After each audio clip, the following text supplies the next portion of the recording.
Ya, kepada penanya kedua, saran saya adalah tolong menggunakan bahasa yang singkat.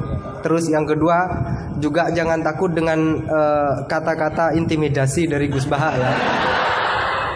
Karena menurut Dale Carnegie itu narasumber yang baik adalah yang mengintimidasi audiennya. Itu adalah salah satu ciri narasumber yang baik. Dale Carnegie mengatakan begitu. Gus nonton saya, beliau mungkin baca Dale Carnegie. Tapi kalau beliau tahu Dale Carnegie ya.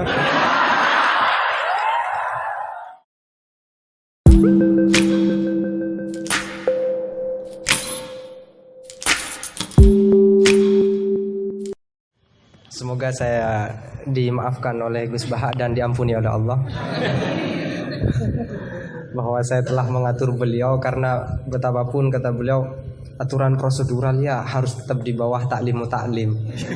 Tapi karena saya bukan moderator amatir ya.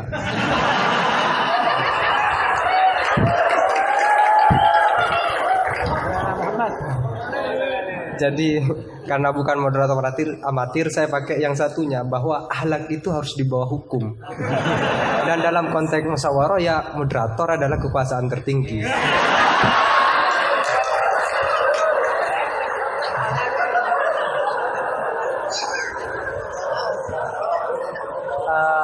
Tapi sekedar nambah cerita itu Gus, di Madura ada seorang yang Alhamdulillah. Ada orang Madura sudah haji, sebelum nyampe di rumahnya dia pesan ke tetangganya yang kebetulan waktu itu sudah mondok, tolong aku dibuatin semacam banner yang ada ayat atau hadisnya, tetapi jangan yang sudah ekstrim lah. Aku suka yang ekstrim. Jangan misalnya al-hajrul mabrur laisa jazaohu ilal jannah, itu aku tahu sudah. Terus jangan juga walillahi 'alan nasi hijjul baiti. Itu jangan. Sudah sering. Aku carikan ayat atau hadis yang tidak populer. Akhirnya santrinya itu mikir, buka Al-Qur'an dengan pemahaman yang ekstrim, akhirnya langsung dia temukan ayat dan itu dipajang besar-besar di pintu gerbang. Ayatnya adalah man hajjal baita awi tamaro fala junaha, maka tidak ada dosa. Nah, ini termasuk salah satu memahami ayat Al-Quran yang ekstrim. Gobloknya yang ekstrim.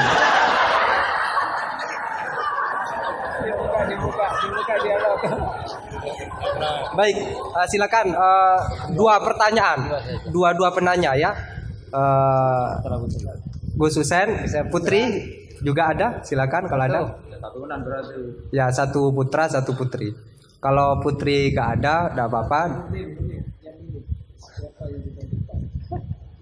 Ya, Husen bukan milih santri putri. Silakan Ustadz Herudin, siapa Ustadz? Ustadz Asror. Ya, saya persilakan dulu dari Ustadz Asror dulu. Ya, Ustadz dulu biar takzim, biar saya tahu.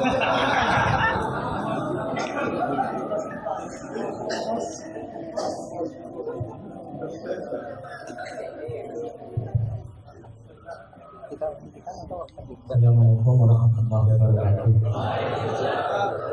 Yang kami hormati Pihak Haji Alhamdulillah bersama. Saya termasuk muhibin beliau. Saya sering mengikuti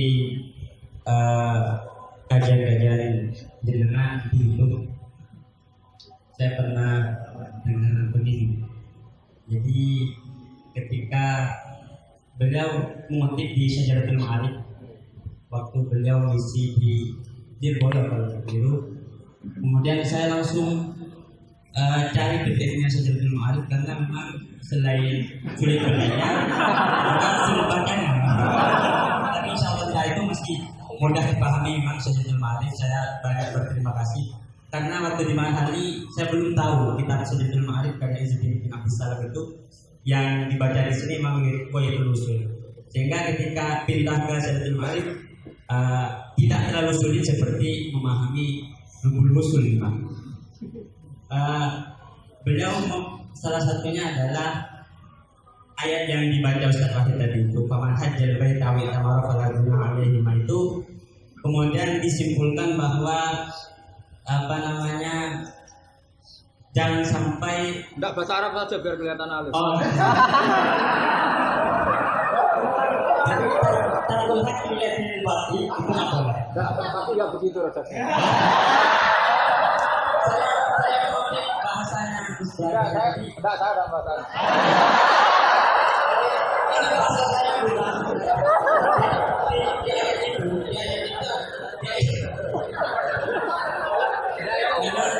kalau di depan sekolah itu semua kemah jadi luntur.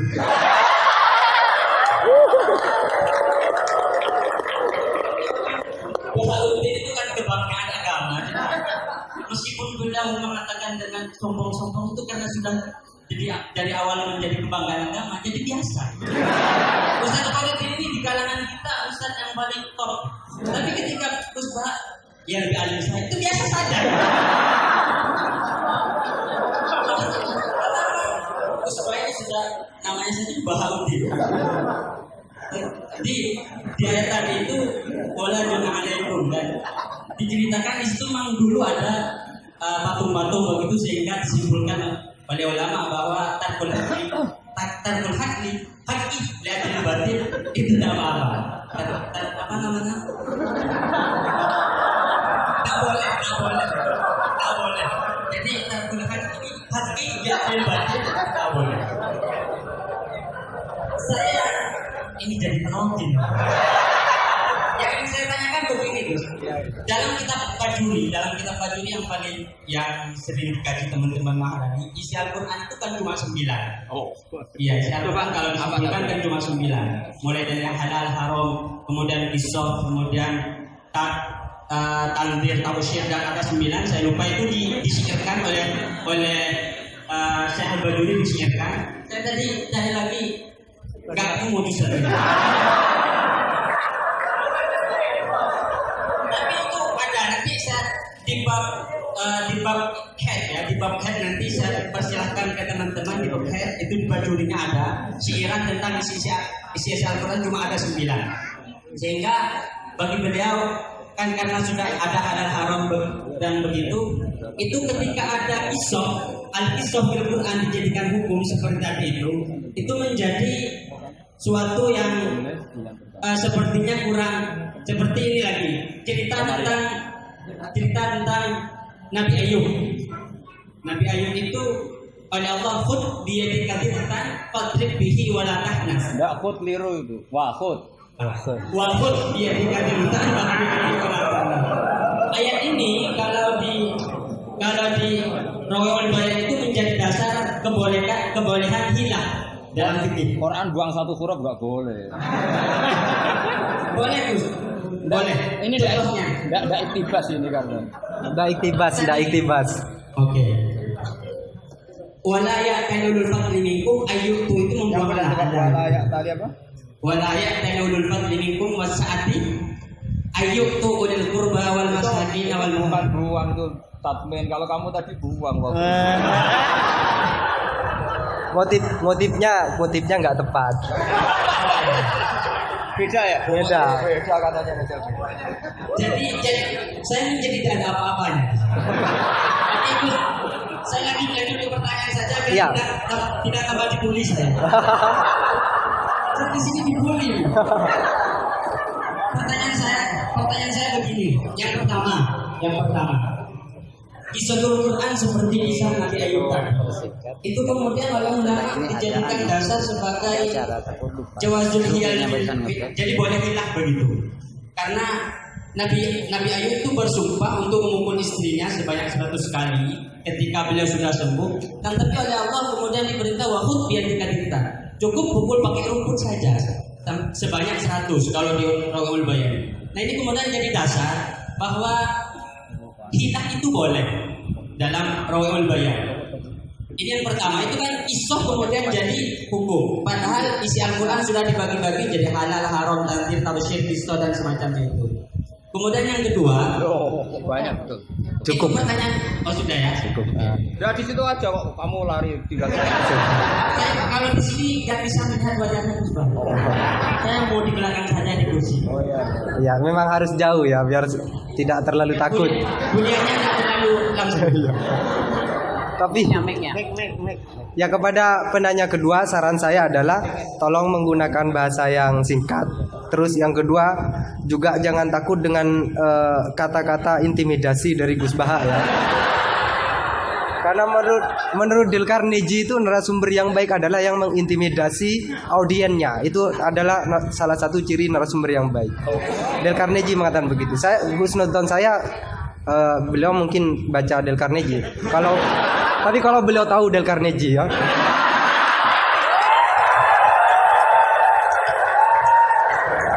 Ya, silakan Saudara Husen.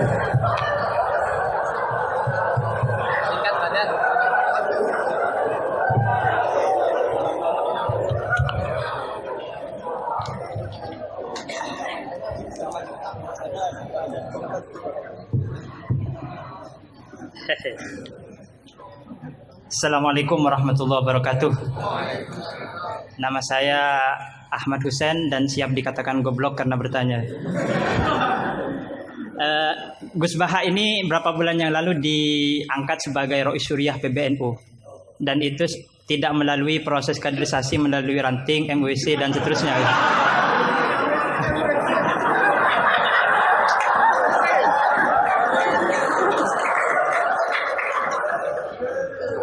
Padahal Ustadz Khairuddin ini di sini paling alim, tapi beliau masih jadi MWC gitu.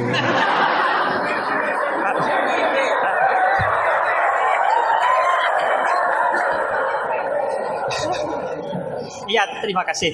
Nah, itu berangkat dari Gus Baha sebagai Rois Suriah. Saya ingin bertanya tentang ke-NU-an yang telah dirumuskan oleh Ki Hadratus Syekh Hasyim Asy'ari.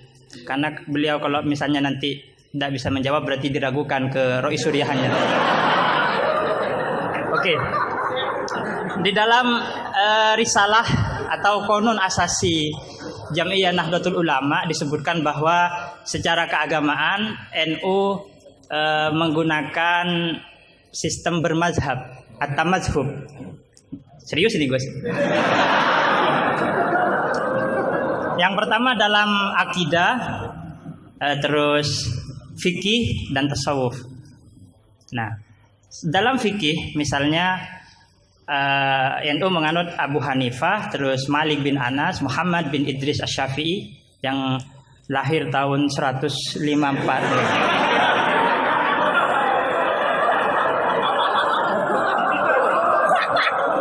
Wafatnya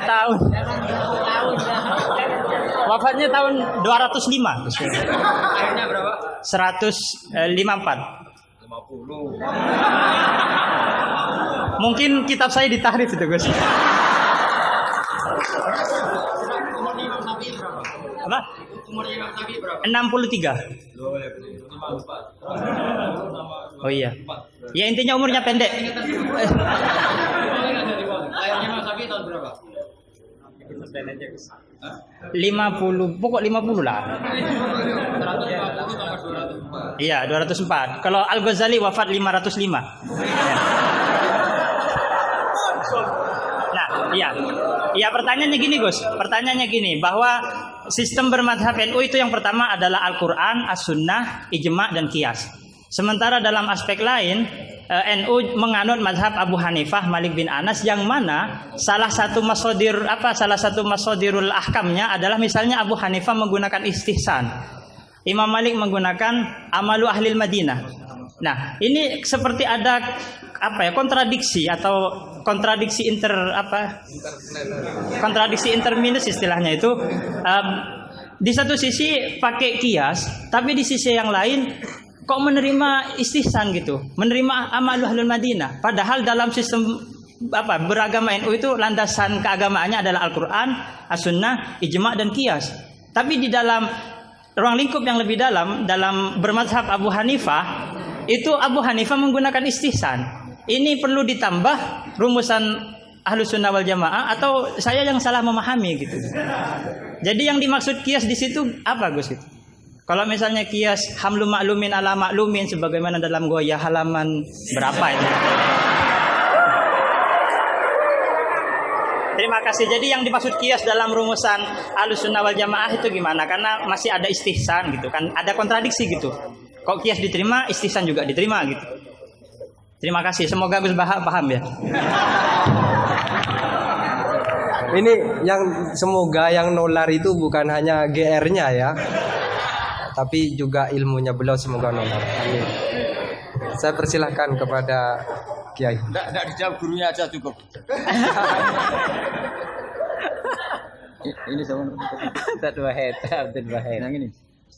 Husain. Husain. Tapi enggak cucunya Nabi yang Husain.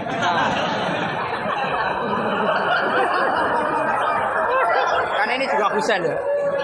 Ini Husain juga. Husain. Ya. Katanya ini budaknya.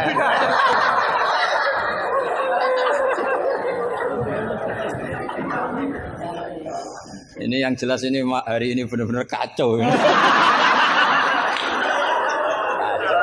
Kacau sekacau-kacaunya ini. Ustadznya bingung, santrinya sudah bingung, sombong lagi.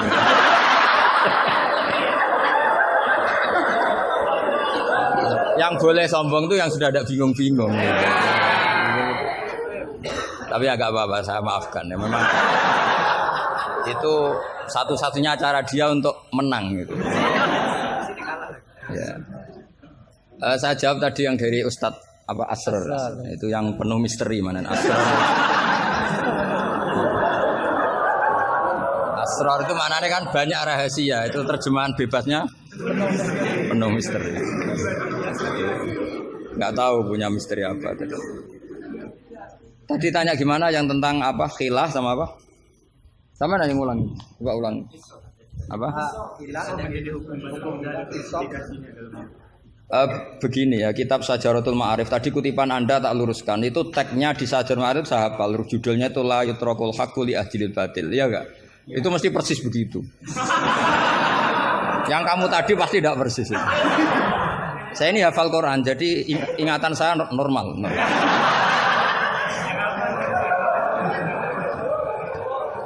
Terus berhalanya namanya apa? Saya ingat kalau berhala yang di Safa dan Marwah, Isaf dan Nailah. Kamu oh enggak ingat. Enggak ingat apa dah? Gitu kok jadi guru.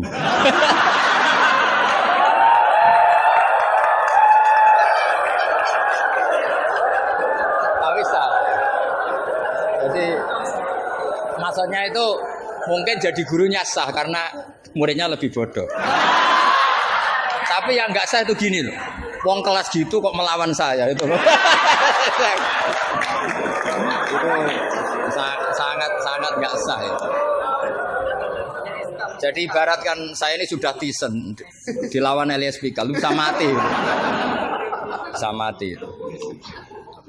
Begini ya, saya ini belajar itu banyak. Selain belajar banyak, saya itu punya hafalan banyak. Jadi penting ya, hafalan itu penting karena itu kias atau tadi misalnya cerita itu bahasa Arabnya kisah.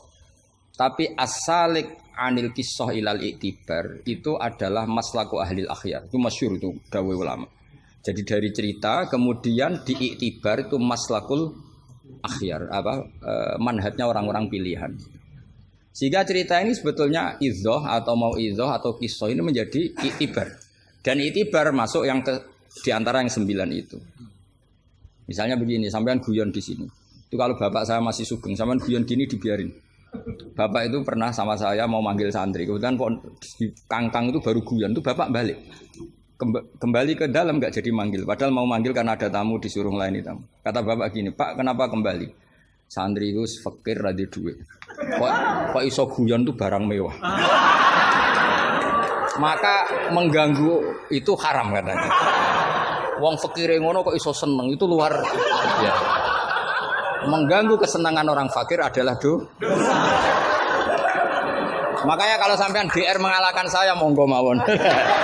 Karena itu satu-satunya cara sampean untuk merasa apa? Menang. Saya tidak usah merasa menang sudah pasti menang. Merasa tidak merasa sudah menang.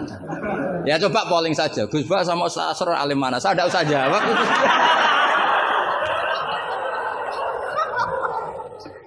Saya tidak usah jawab, pasti menang saya. Bukan saya yang memenangkan, ya memang menang, memang. Buktinya gampang kan? Sampean ngundang saya apa ngundang Ustadz Asror?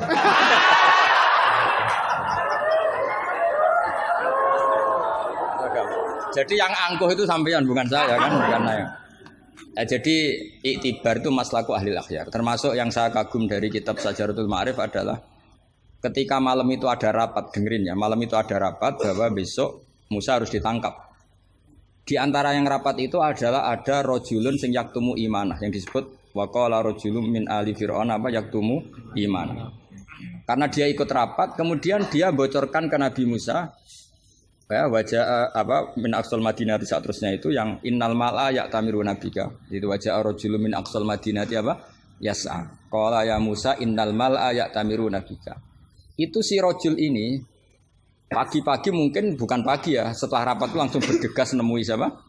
Nabi Musa, besok kamu akan ditangkap oleh tentara dan kamu akan dieksekusi. Kamu kok tahu? Saya ikut rapat. Tapi karena dia masih yaktumu apa? Iman. Itu kan cerita ya, kita sepakat ya. Itu apa? Cerita, kisah. Tapi Imam Izzuddin bin Abdissalam yang punya gelar Sultanul, enggak keliru, Sultanul Ulama. Ini mesti salah gurunya. Sultanul apa? Ulama. Ya. Yang penting kita jangan sampai jadi Sultanul Juhala. Karena ini belum ada presidennya. Raja Wali sudah ada Sabdul Qadir. Raja Ulama ada Izzuddin bin Abdis Salam. Kayak Raja Bodoh itu terlalu banyak. Makanya kompetisinya susah ini karena terlalu banyak yang jadi apa? Nah, ternyata oleh Izzuddin bin Abdis Salam yang diambil contoh itu yas'anya. Maka di ayat itu beliau mengebabkan babul musaroah ila khifdidima. Bab pentingnya bergegas untuk menyelamatkan mengalirnya darahnya seorang mukmin. Jadi yang dia simpulkan dari kata yas'a, bahwa untuk menyelamatkan darah itu ora oleh sak kobre, tidak boleh sesempatnya, tapi harus yas'a. Yas'a itu bergegas. Nah itu kan dari kisah menjadi istidlalun fiqhiyun, apa? Menjadi istidlalun fiqhiyun atau amrun fiqhiyun. Allah tidak mengatakan yamshi tapi yas'a. Karena pikirannya rojul tadi jangan sampai menangkapnya apa Mala'u Fir'aun mendahului larinya Musa. Maka di sini yas'a tidak dimaknani sebagai hanya cerita, tapi kesimpulan secara fikih bahwa untuk menyelamatkan darah itu harus yas'a, harus bergegas. Nah itu contoh. Jadi kalau sampean tanya Sajaratul Ma'arif itu ikut partai mana? Itu ikut partai Itibar. Dari 9 itu ikut partai apa? Itibar. Yang kemudian wakhud biyatika dikhtan. Khilah itu boleh asal dibolehkan Allah. Itu kan bukan Nabi Ayub yang ingin khilah, tapi Allah yang mengajarkan khilah. Nah kalau Allah yang mengajarkan itu menjadi halal berdasar kesalahan masing-masing. Sampean tahu nggak ceritanya Nabi Ayub sama istrinya? Apa setengah tahu? Apa? Oh setengah tahu lah. Ini yang setengahnya tak tambahin lagi. Istrinya Nabi Ayub itu cantik sekali. Karena memang sunnahnya ulama itu memang punya istri cantik. Entah sunnah itu dengan arti kesunatan, entah takdir tidak tahu. Jadi sampean nggak usah tanya istri Gus Bak gimana, ikut sunnah itu. Ikut sunnah. Karena nanti kasihan kalau dia istrinya jelek terus alumni dosowan istrinya cantik kan kayaknya ngenes. Oh kasihan itu ya. Yang cantik juga kasihan nyiumi tangan orang yang lebih nggak cantik. Ceritanya sebenarnya gini ya. Dari kejauhan, ya saya ulang lagi dari kejauhan. Itu istrinya Ayub ini ngomong-ngomong sama lelaki ganteng. Padahal itu aslinya Jibril. Singkat cerita, si istri ini karena Ayub ini sudah diembargo masyarakatnya dengan cerita-cerita seperti itu. Pokoknya kita mempercayai versi itu. Setidaknya mengikuti ulama yang mempercayai itu, diantaranya Syekh Nawawi. Bahwa memang Nabi Ayub diungsingkan masyarakatnya sampai kesulitan secara finansial, ekonomi, dan ketahanan pangan. Terus istrinya itu kerja dapat uang. Suatu saat sampai pada level ekstrimnya, nggak dapat pekerjaan, nggak dapat uang. Kebetulan ada anak raja yang rambutnya itu brodoli, yang nggak punya rambut. Terus disayang bayarkan siapa yang rambut terbaik mau dibeli mahal. Akhirnya istrinya ini menjual apa? rambutnya. Ya tadi kalau orangnya cantik ya rambutnya cantik. Kalau cantik terus keriting bulat kan susah itu. Kalau keritingnya tidak pas, kalau pas ya tetap cantik ini maksudnya. Nah, ketika dijual terus dapat uang dan itu di atas rata-rata.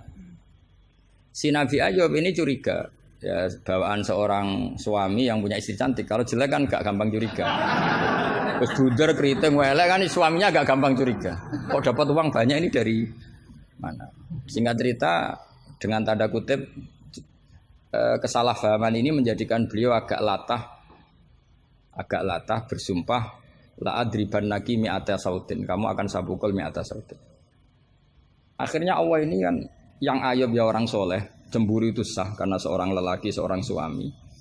Pilihan-pilihan istrinya juga sah. Allah tidak ingin orang solihah seperti istrinya Ayub dapat hukuman yang tidak semestinya. Tapi Allah juga gak ingin hamba yang soleh Ayub ini melanggar sumpahnya. Jadi Allah sendiri yang coro gampangannya memikirkan cara keluar dari sumpah itu. Paham ya? Dan istrinya tidak tersakiti oleh 100 cambuan. Ya 100. Akhirnya Allah bilang gini, ya sudah kamu pakai lidi 100 saja, cambukkan sekali, anggap saja sudah 100. Itu disebut wahud biadika dikham fadrib bihi wala tahnas. Jadi kata 100 tetap 100. Tapi si solihah tadi nggak perlu kesakitan dengan 100 pukulan. Tapi ini yang milih biar Allah, tidak kamu. Kalau kamu yang ngelah pasti kriminal. Jadi ayat itu jelas, wakhud itu khitabun minallah li Ayub, bukan Ayub yang mengkhilah. Makanya ada ayat wa makaru wa makarallah wa huwa khairul makirin. Itu kan seperti Nabi Ibrahim. Nabi Ibrahim itu hanya Allah yang bisa mengilhami seperti itu. Ada raja yang maniak perempuan itu sampai ngirim beberapa mata-mata kalau ada perempuan cantik melintas di daerahnya pasti ditangkap, mau disuguhkan ke rajanya. Suatu saat yang lewat ini Ibrahim dan Sarah, itu cantik sekali. Jadi ini sudah contoh dua, istrinya Ayub ya cantik, istrinya Ibrahim ya cantik.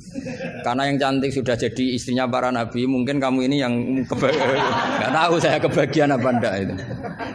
Kalaupun cantik pasti nggak setingkat siapa? Sarah. Sarah itu cantik sekali. Singkat cerita ditangkap.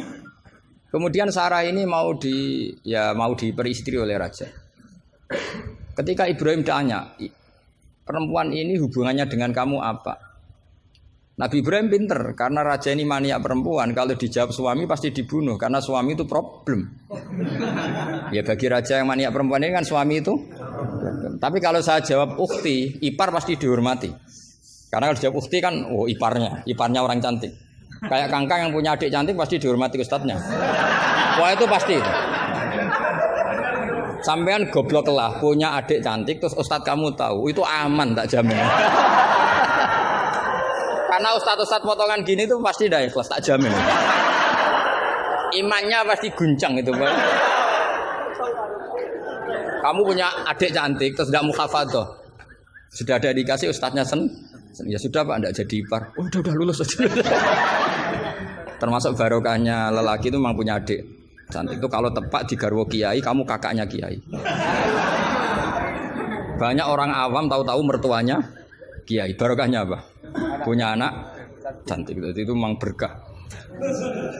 Maka Ibrahim pintar, beliau jawab ukhti, ini saudara saya. Sehingga dengan demikian beliau akan dihormati sebagai ipar. Tapi kalau bilang suami kan problem pasti dibunuh. Sampai Sarah ini marah-marah. Ibrahim ditarik ke kamar, kamu itu nabi kok bohong.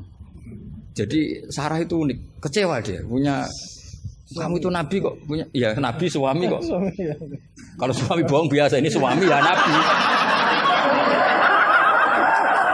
Nah ini kan potongan-potongan biasa bohong. Tapi ini kan ya suami ya nabi. Kamu itu suami nabi kok bohong. Ya kalau nabi kan nggak mungkin bohong, tapi kalau suami tok kayak sampean-sampean ini kan, wah mesti bodoh nih. Bar ngopi di perempuan cantik kok di ngopi, nang di, ya ngopi wae. Karena kalau menyebut warung kopinya pasti apa? Masalah. Makanya kalau dijawab ngopi ning di, kalau istrinya apa yang jaga cantik di umatnya Rasulullah. Karena sekali disebut masalah. Itu akhirnya Nabi Ibrahim jawab, tidak ada di muka bumi ini orang muslim dan muslimah kecuali kamu dan saya. Maka fa anti ukhti fil Islam. Kamu itu saudara saya dalam Islam. Terus oleh balaghah disebut itu tauriyah apa? Tauriyah. Tauriyah itu kata yang tidak bohong tapi lafaz ini muhtamil. Lafaz ini mirip-mirip muhtamil. Jadi sebenarnya saya mengatakan sampean goblok itu goblok dalam hal maksiat. Itu kan keren. Sampean saja yang sudah tersinggung, wong darani goblok itu salah sampean. Padahal saya punya siapkan kalau ditanya Allah, hak mosok santri batal darani goblok. Goblok enggak tahu caranya korupsi, Gusti. Wah. Jadi itu sebetulnya kalimat madkhin. Tapi kamu yang keburu suudzon sama saya, kamu anggap itu kalimat apa? Gamil. Itu resiko ilmu cekak itu. Sebetulnya di balaghah itu ada tauriyah apa? Ya, Mas pernah belajar tuh itu. Jadi tetap saja kisah-kisah ini melahirkan satu pelajaran. Karena kita tetap bisa menyimpulkan tadi. Zaman berhala itu ada di Safa dan Marwah, berarti ada batil. Orang Islam tetap disuruh sa'i. Berarti la yutrakul haqqu li ajlil batil. Kemudian yang jenengan tadi tanya apa?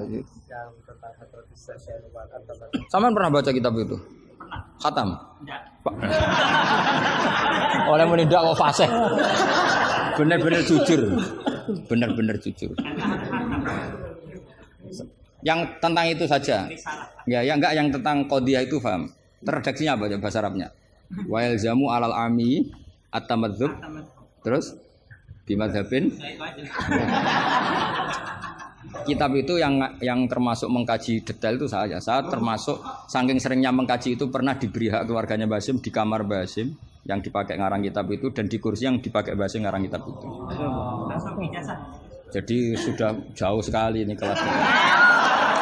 Jadi saya gara-gara neliti kitab itu pernah diberi hak di kamar Basim di kursi yang pernah dipakai Basim. Pas itu yang memberi hak saya masuk itu Gus Fahmi sama Gus Hakim. Gus Hakim itu cucu Basim dari Mbah Maksum Ali yang ngarang apa? Jadi Basim punya putri namanya Khairiyah. Khairiyah ini suaminya siapa? Yang di istri siapa? Mbah Maksum Ali yang ngarang Sorof. Khairiyah punya putri namanya Abidah. Lah Abidah ini yang punya anak namanya siapa? Gus Hakim. Yang panggilannya Gus Kiki sama Gus Fahmi. Saya diberi hak di kamar beliau di kursi yang dipakai beliau. Jadi saya kemarin di Mbah Hamid juga gitu, di Kiai Idris di kamar Mbah Hamid Pasuruan di kursi yang dipakai Mbah Hamid. Karena kalau itu memang sebabnya nasab karena Mbah Hamid sepupu dengan Mbah saya kan sama-sama dari Lasem apa? Jadi kalau kamu belajar mengutip, saya ini tidak sekedar mengutip sampai wanak tubuh makodamu apa? Wasarohum itu. Jadi begini loh ya logikanya, kamu jangan terlalu kumo luhur bakas ikhtisan kok kayak wong alim gaya kamu itu sudah kacau-kacau gimana.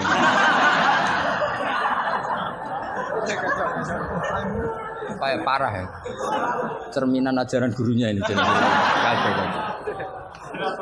Iya, jadi ini kamu itu korban pengajaran yang salah. Dan kamu bahasanya juga salah. Menurut NU, pegangan itu 4 itu tidak menurut NU, menurut ahli sunnah wal jamaah. Jadi begini ya, kias itu kan sebetulnya hanya bahasa saja. Sebetulnya ya istihsan juga kias. Sebenarnya kalau kita, karena ketika seseorang itu menomorsatukan Quran dan hadis, pasti istihsan ini juga tidak keluar dari Quran hadis. Ketika kamu katakan kias, itu juga tidak keluar dari Quran hadis. Maka pertanyaannya, menurut Dawud Az-Zahiri, sebetulnya kias itu ada apa enggak? Ya bisa saja enggak ada. Misalnya begini, sampai tak bedek aja ilmu yang paling gampang. Yang kamu pahami kias itu ada berapa? Aulawi, terus Musawi sama Adna. Yang gampang-gampang saja, yang masih amatiran saja. Kalau di usul fikih istilahnya apa? Lahnal khitab, fakwal khitab. Ngono kok lali yo ya. Aku sing wis tokoh nasional ilingan. Harusnya lupa itu saya pantasnya karena sibuk. Harusnya yang pantas lupa itu saya karena sibuk. Kalau soal Surya memang saya tidak minta. Jadi itu anugerah sudah, anugerah khidmah. Saya juga sampai sekarang nggak merasa Roh Surya biasa aja. Karena ya apa ya, kalau keluarga Quran itu beda. Saya ini kan dari keluarga Quran, bapak saya hafal, bapak saya hafal, sehingga apa ya bangganya itu sudah dengar ngitmai Quran. Jadi sampean hormatin ndak itu ndak ngefek sudah. Biasa munajat kenal Allah, kenal makhluk biasa.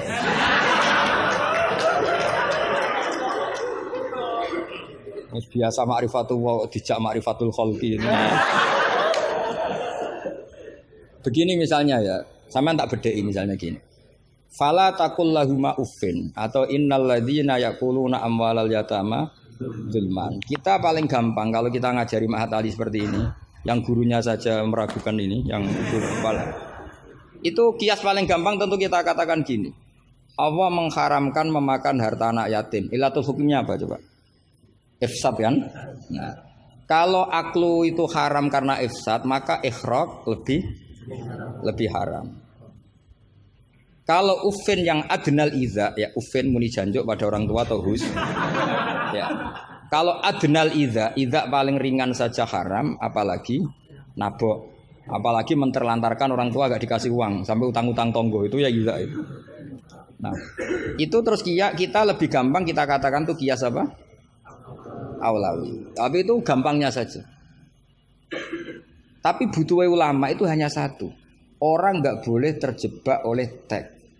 Kalau terjebak oleh teks seperti saya cerita setiap ngaji itu, di mana-mana saya cerita itu naifnya orang terjebak teks. Yaitu tadi misalnya ada santri yang dilaporkan oleh istrinya ke kiainya, Pak Yai alumni Anda ini sering naboi saya. Nabok itu kan pakai tangan. Karena terus kiainya bilang gini, "Cong jogeman naboi istrimu." Suatu saat kalau mau idak pakai kaki, jadi nyadui.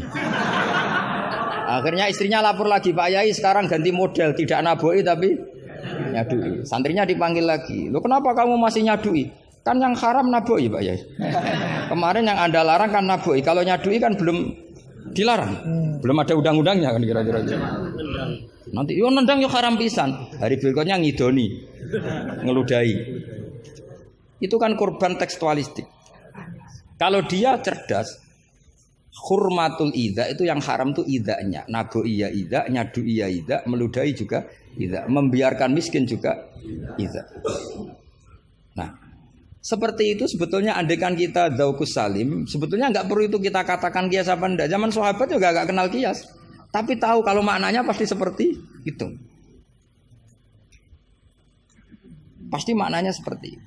Misalnya kamu ada tamu, jangan suguhi air panas, kasihan.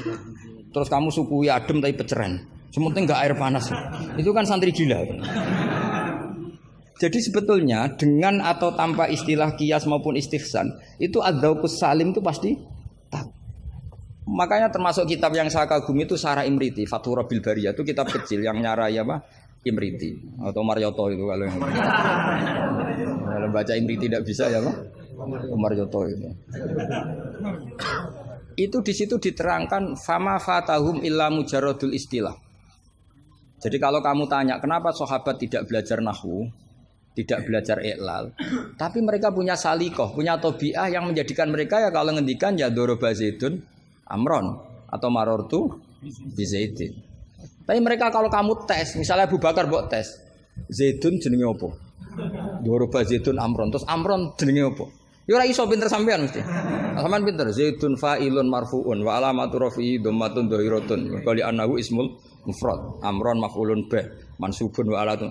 Mesti ra iso, mesti pinter sampean. Tapi sampean mesti ditertawain Abu Bakar. Karena ditertawanya gini. Kang, pelaku pemukul siapa? Zaidun. Berarti Zaidun jadi apa? Fa'il. Ya wis suwe agar subjek bahasa Arabe ya fa'il. Sing dipukul sapa? Amron. Jenenge apa maf'ul? Lah iya angger objek jenenge ya madrub, jenenge ngono kok butuh jeneng bocah kok goblok. Mesti gitu kira-kira. Jadi sebetulnya ketika kita punya istilah yo ono naife dhewe.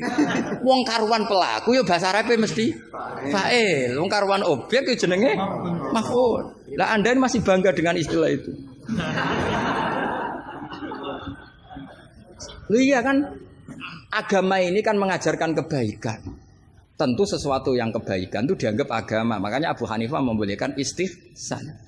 Nah karena beliau itu orang soleh pasti pegangannya Quran dan hadis. Artinya istihsan yang tidak keluar dari Quran.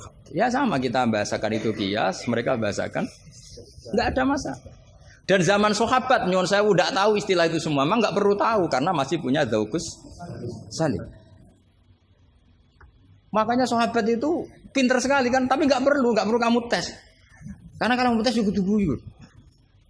Mbah Abu Bakar, ya Abu Bakrin tak takok idoro Zaidun Amron, mana yang fa'il?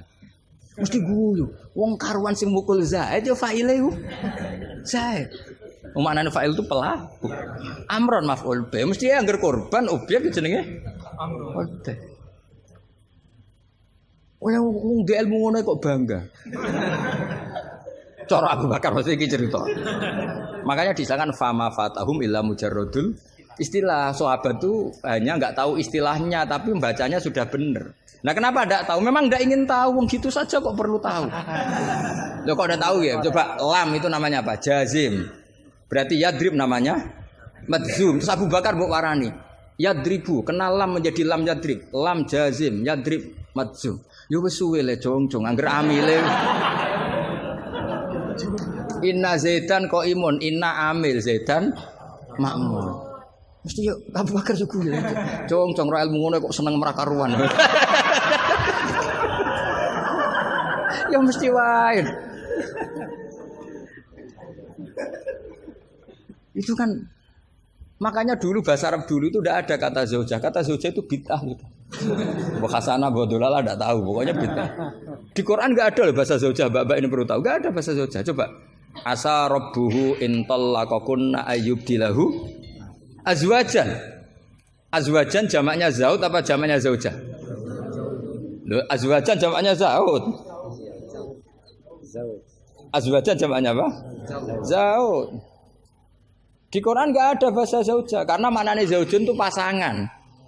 Kalau dikatakan lelaki maknanya perempuan. Kalau dikatakan perempuan maknanya lelaki karena zaujun maknanya pasangan. Ndak berhubung jagani wong ora pati pinter mau. Akhirnya terus ono zaujah. Di Quran nggak ada. Coba an-nabiyyu aula bil mu'minina min anfusihim. Terusannya ya apa? Wa azwajuhu ummahatuhum. Ayo. Azwaj zamannya zaujun apa zamannya zaujah? Zaujun, zamannya zaujah, zaujat. Mau belajar bahasa Arab sih kok bantah bocah ora sopan. Tapi berhubung jagane wong goblok-goblok iku. Akhir ono zaujun. Ono zaujah sebetulnya cara wong ditaku saleh wae, ada zaujun itu pasangan. Coba lihat di Bukhari, Ana Aisyah zaujin Nabi. Jarang Imam Bukhari bilang zaujatin Nabi. Ana Aisyah zaujin Nabi. Karena itu masih bahasa Arab orisinil. Belum kena Mahat Ali sini masih orisinil. Ya belum kena asrori dia. Karena maknanya zaujun itu apa? Pasangan. Jadi kalau dikatakan zauju Zaidin berarti imro'atu Zaidin. Kalau yang ngomong itu misalnya zauju Aisyata ya siapa? Pokoknya mesti seperti itu. Tapi gue beda ben wong gue gampang ono zaujun. Tapi Quran enggak pakai bahasa itu, masih pakai bahasa orisinal. Makanya disebut an-nabiyyu aula bil mu'minina min anfusihim wa azwajuhu ummahatuhum. Azwaj huna jam'u zaujin. Zaujin maknane pasangan. Dong ya. Jadi bahasa ngalamilah. Sahabat tuh enggak perlu tahu bahasane sampean enggak perlu. Coba kalau sampean ketemu orang Arab, ditakoki ya diguyu wong Arab. Sekolah ning di anakmu, sekolah ning madrasah. Kalau ditanya madrasah terjemahnya apa? Sekolah. Berarti sekolah-sekolah kan. Jadi lucu kita. Sampun itu sudah bakdo ya. Sudah. Orang Jawa jadi satu sampun bakdo. Bakdo itu bahasa Arab. Maknanya ya sudah. Nah, sahabat tuh tahu betul apa karena punya zaukus salah. Sehingga pernah juga ini cerita kedua dan ini terakhir, nggak boleh tanya lagi. Ketika ada seorang khotib menceritakan Allah ngendikan, "Fa rabbis sama'i wal ardi innahu lahaqqum mithama annakum tamtikun." Itu ada orang Arabi ngaco. "Man dzalladzi akhdhabal jalil hatta alja'u ilal yamin." Ayo hafalkan Pak Asrori ben latihan hafalan apa? "Man dzalladzi akhdhabal jalil hatta alja'u ilal yamin." Pak khotib, saya mau tanya, siapa yang bikin Allah murka sampai Allah dipaksa sumpah? Karena orang kalau sampai sumpah itu artinya nganggep mukhatabnya tidak percaya. Makanya di balaghah ada urutannya. Kalam itu kalau nggak ada pengingkaran nggak usah pakai taukid. Kalau ada pengingkaran pakai taukid. Kalau pengingkarannya banget pakai qasam. Termasuk pakai apa? Artinya gini, kalau Allah sudah sumpah pasti indikasi Allah sedang duka. Karena qasam hanya untuk mukhatab yang tidak percaya. Makanya ketika ada khotib baca fawarabbis sama iwal ardi innahu lahaqqum mitsama annakum tantikun. Langsung Arafi tadi tanya man dalladzi akhdubal jalil. Itu siapa Pak khotib yang bikin Allah marah sampai Allah harus sumpah. Ini namanya adzauqus. Tapi ya enggak usah kamu tes. Itu namanya apa? Faidatul khitab wa lazimul faidah. Faidah apa lazimul? Ya enggak bisa kalau zaman dulu ya enggak ada istilah itu. Istilah itu kita bikin. Jika mukhatab khaliyadhini begini. Kalau agak enggak percaya terus kamu sok pinter. Jika mu khotob ingkar maka gini. Ya memang bahasa Arabnya enggak percaya ku ingkar dul ngene kok ora roh. Tapi kamu anggap bahasa Arab itu luar biasa. Ya kan normal kan sebetulnya itu normal. Dong ya sudah ya. Ya sudah. Ya sekira mohon maaf ya muga-muga kula ya disepuro pangeran. Tapi yang jelas itu lebih salah sampean. Yang seneng kiai kok ngatur apa? Gus Bah harus datang tanggal ini jam ini. Cek keren nih ngatur. Ya, saya kira demikian. Assalamualaikum warahmatullahi wabarakatuh.